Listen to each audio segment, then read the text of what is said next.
Oi, meus amores! Hoje vamos conversar sobre uma figura que nós comentamos em duas conversas diferentes com dois nomes diferentes. Que confusão é essa? A gente já vai entender.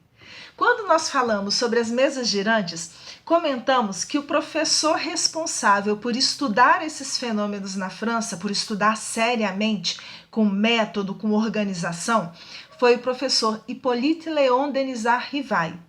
Mas quando nós falamos lá atrás também sobre as mesas e falamos sobre a organização do espiritismo, nós mencionamos o senhor Allan Kardec. Peraí, que confusão é essa? Não tem confusão nenhuma. E nós vamos explicar um pouquinho sobre isso.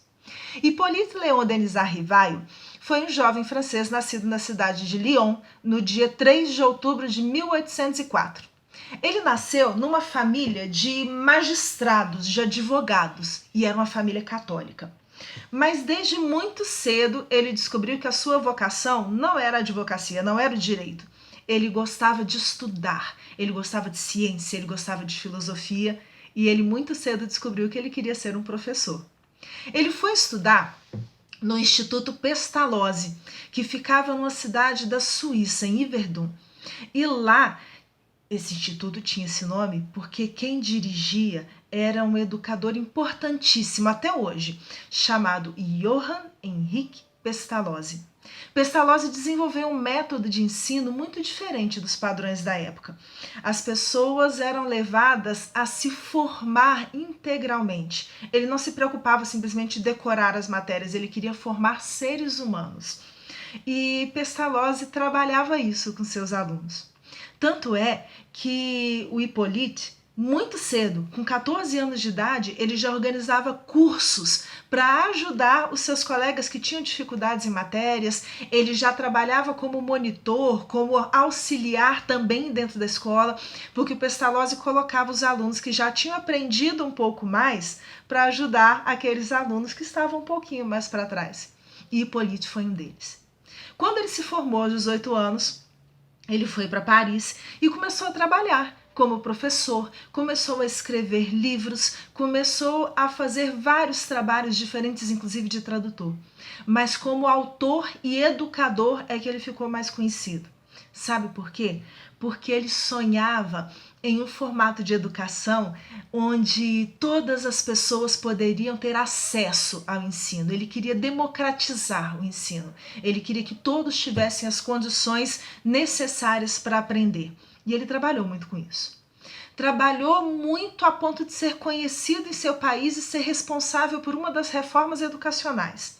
Só que nesse meio tempo, ele encontrou com o seu amigo, o Sr. Fortier, e ficou sabendo daquelas histórias das mesas girantes que nós já mencionamos lá atrás.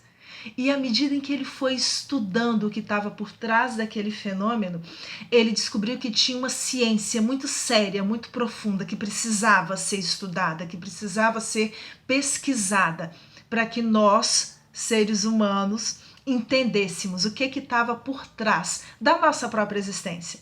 Só que ele já era tão conhecido como o professor Rivail que ele ficou com medo das pessoas confundirem o trabalho que ele fazia com aquela nova ciência que estava surgindo. E por sugestão dos espíritos, ele adotou um nome que ele tinha tido há muitos séculos antes daquela sua existência, quando ele tinha sido um sacerdote druida nas Gálias, que era aquela mesma região da França, indo um pouquinho para o norte, indo um pouquinho para o leste, para o oeste, mas onde toda uma série de conhecimentos diferentes eram trabalhados lá na antiguidade. Naquela época, o nome dele era Allan Kardec. E por sugestão desses espíritos, ele começou a assinar os livros novos que ele estava produzindo, os conhecimentos novos que ele estava trazendo com esse nome, de Allan Kardec. À medida em que ele foi estudando o que os espíritos estavam dando de notícias para ele, ele foi organizando os 5 livros básicos do espiritismo, que a gente chama também de Pentateuco Kardeciano, porque são os 5 livros escritos por Kardec. Esses 5 livros são o Livro dos Espíritos, que são perguntas e respostas sobre a filosofia trazida pelos Espíritos. Depois disso, a gente tem o Livro dos Médiuns, que vai explicar o que é mediunidade e quem são os médiuns. Depois a gente tem o Evangelho segundo o Espiritismo, que vai trazer as máximas do Cristo, as máximas morais do cristianismo, sob a luz do Espiritismo. Depois temos o Céu e Inferno, que vai estudar a justiça, as penas que se diziam eternas, a ideia de céu e de inferno, se isso existe ou não. E por fim nós temos o livro A Gênese, que vai estudar os milagres e as predições. Todos esses livros vão trazer o conjunto, junto com aquilo que ele publicava também na Revista Espírita, mas vão trazer o conjunto do ensinamento dos espíritos. E para quem ainda está na dúvida de por onde começar, tem um outro pequenininho que também é muito útil, que se chama O que é o Espiritismo, onde de forma simples, dialogada, ele foi apresentando as principais questões que o Espiritismo trazia. E, por falar nisso, Espiritismo é uma palavra que foi criada por ele, porque ele queria deixar tudo muito bem claro. Já existia espiritualismo antes, então ele não podia chamar isso de espiritualismo.